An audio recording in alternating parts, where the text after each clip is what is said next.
it's Camo with the Nashville Access Show, presented by Soulless North Gulch Apartments, where taste matters, and in spite of taste mattering, I'm your host. We have a great guest for you today. Her name is Lauren Davidson, and we're really lucky to have her on the show. So come on in, Lauren. Hi. How are you? Great. Thank you. So do you. Thanks. The whole hug thing. Don't mind the guitarist.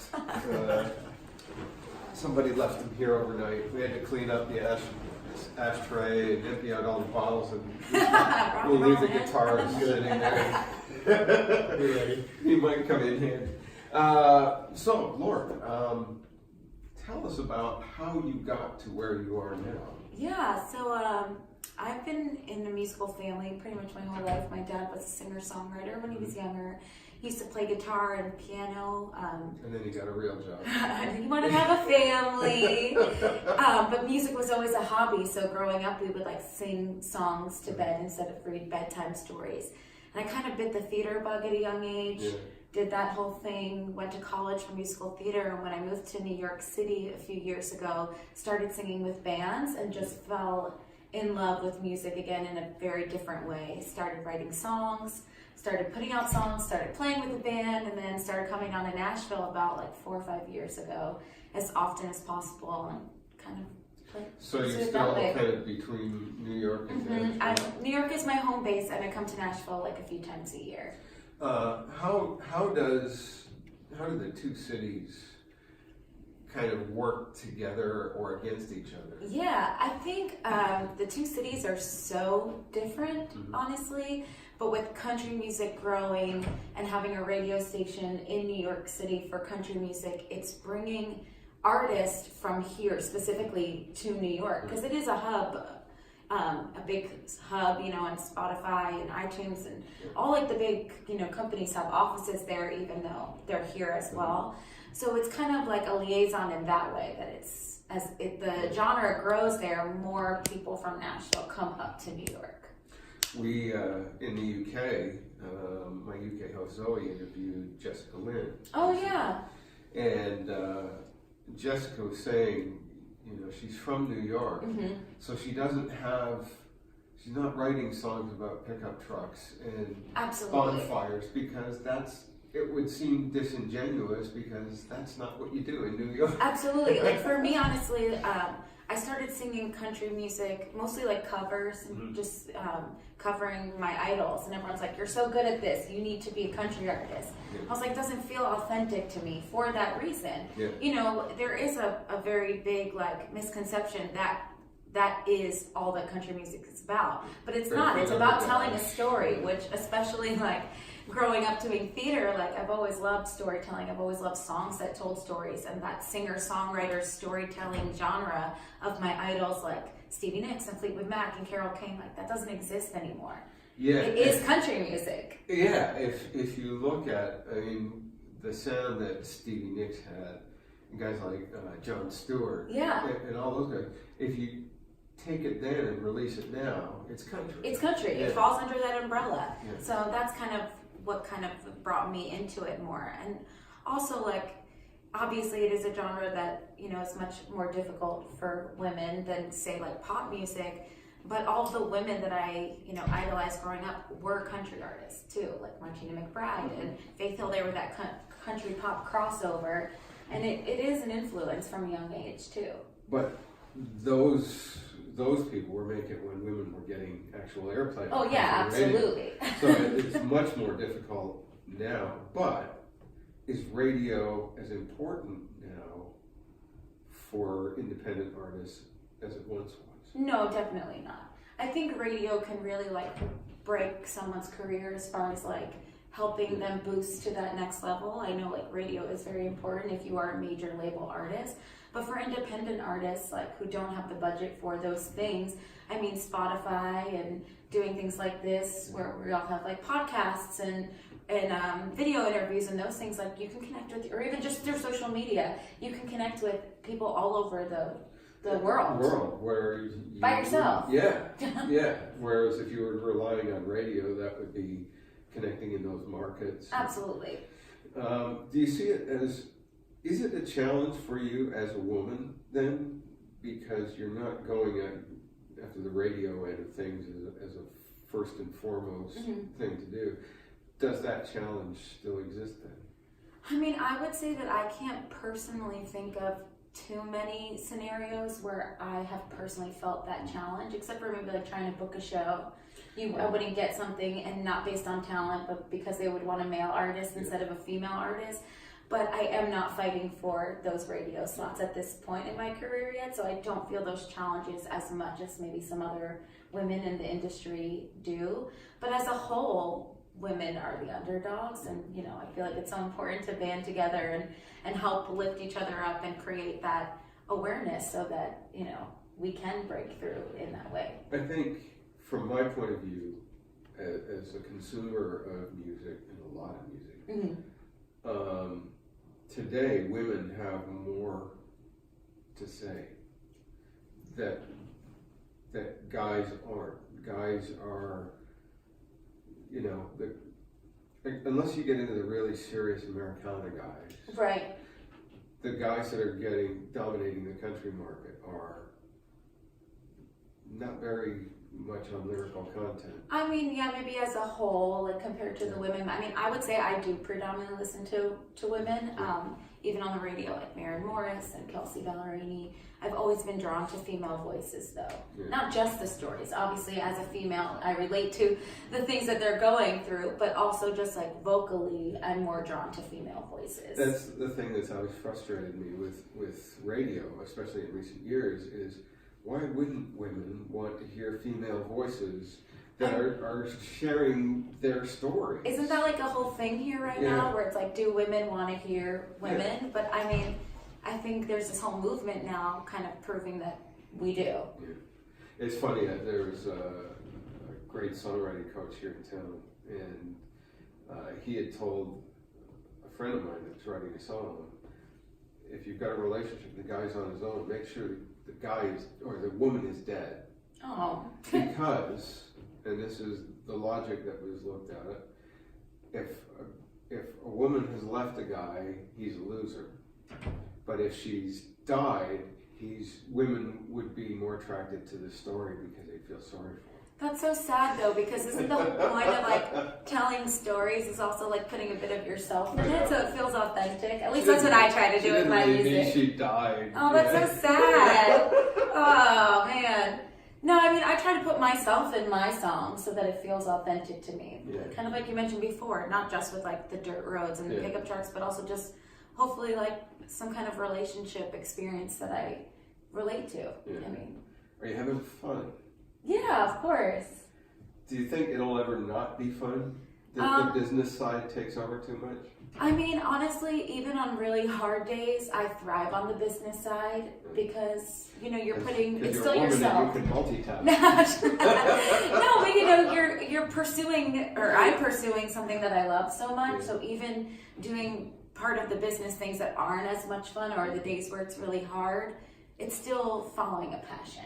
Nice. So like, I couldn't imagine sitting at like a desk every day and doing basically anything else.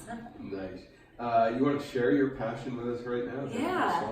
Yeah, let's do a song. This is Introduce your little friend there. This is Chris Cass, everybody. Chris Cass, guitar extraordinaire. Let's do To the Moon and Back, because we were talking about them telling stories. I wrote this song with my father last year. We put it out on my last EP, which is a ballad EP. It was 4 songs of different types of ballads. This was premiered on The Boot. It's one of my favorites. It's called To the Moon and Back. Davidson. I've been thinking about you, baby. Do you ever think of me? It's been driving me crazy, wondering if we'll ever be in the day of the morning and in the dark of the night. I can hear you ever calling, but it just doesn't feel right. I can love you to the moon and back, to the moon and back. Will you follow me?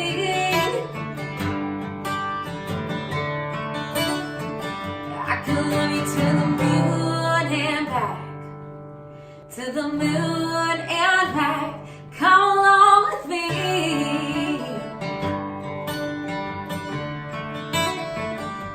been talking about you lately? Yeah. Do you talk about me too? Then when we stay up all night, dreaming about the things we do. I can love you to the moon and back, to the moon and back. Will you follow me? I can love you to the moon and back, to the moon and back. Come along with me.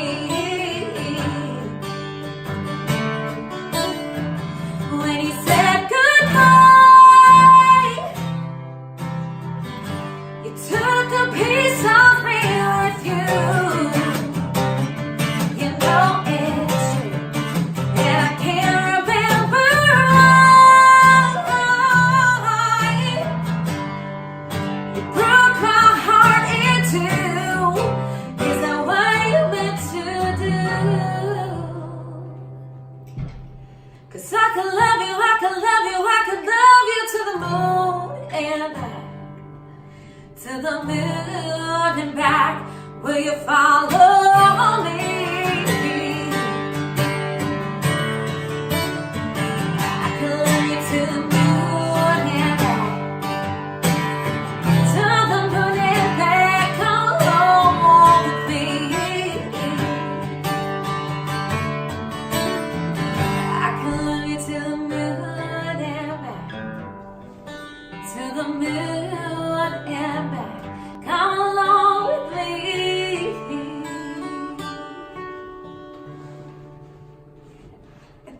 Wow.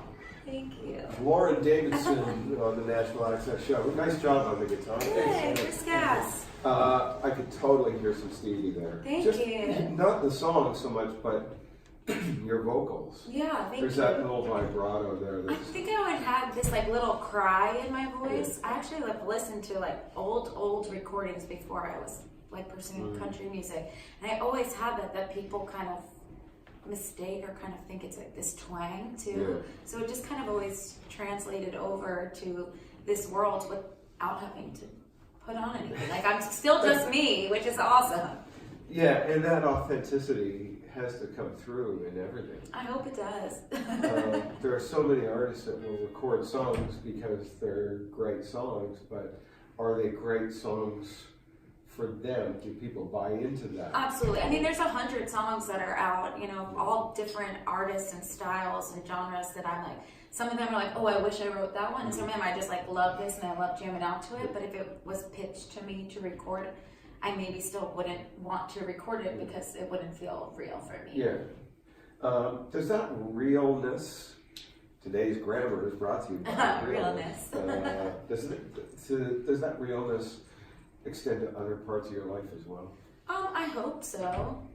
I mean, no one wants to like be around someone that's like putting on a persona all the time. I mean, of course, like Lauren Davidson, the artist, is like a slightly heightened version of Lauren Davidson who sits at home sometimes and watches Netflix and drinks wine. But you know, people have that expectation of somebody who's an artist that you have this entirely different lifestyle. No, definitely not. I think that they're one and the same, but there's just different versions. Yeah, well, and dynamics all the good stuff is the artist, but it's hard to be like on all the time, which we are when we are doing things like this or on a stage. And then at home, I'm like, just like cuddle up under a blanket.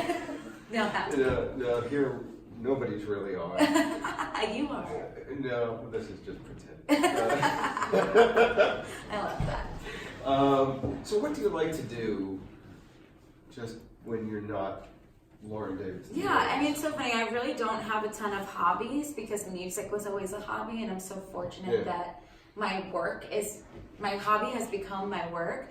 And we are on the road a lot. We do travel a lot. We play a lot of shows. So honestly, in my downtime, if I'm not with my friends, which I don't see them very often, I do spend a lot of time at home. She's a big star now. We don't see her anymore.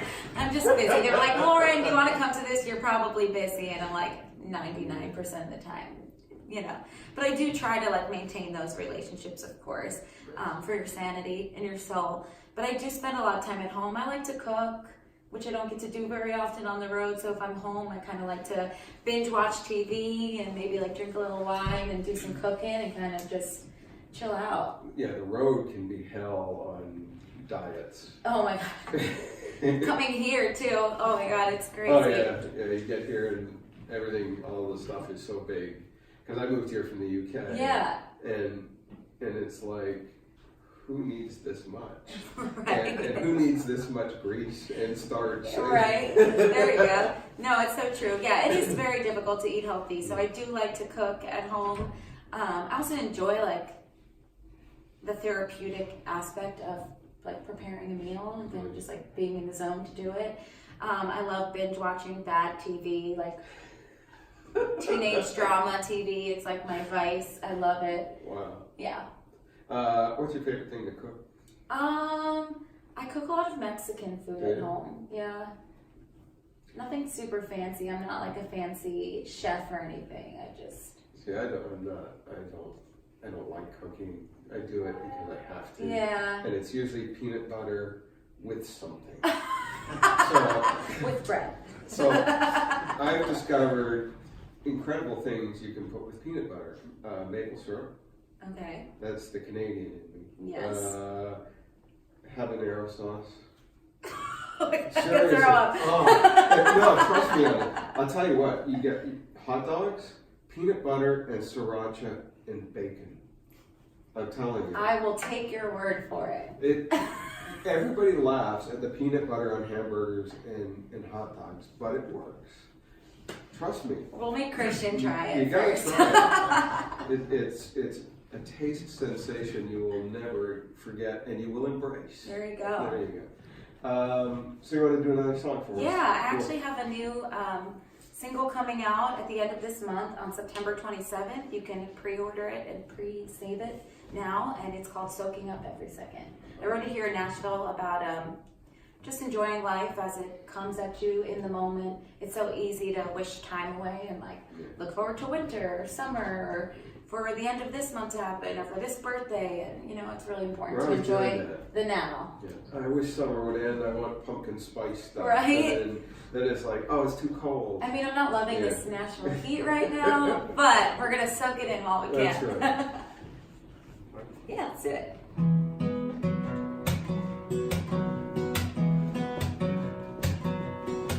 Yeah, it's easy to cry. It's easy to cave in. Sometimes it's so hard to follow the light. We all want it so bad. All love to win. I don't mind coming in last. I've been waiting at the station, but when the train comes, I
Thank you. That is it's a driving song, but it's not. It's just a really cool feel good. Yeah, thank you so much. I love playing it too. It's really cool to play acoustic also with the band, and I'm really proud of how the track came out, which you can hear on the 27th. 27th of September. Yeah, and next it'll be on Friday. Spotify, Apple, and Yep. everything else. Cool.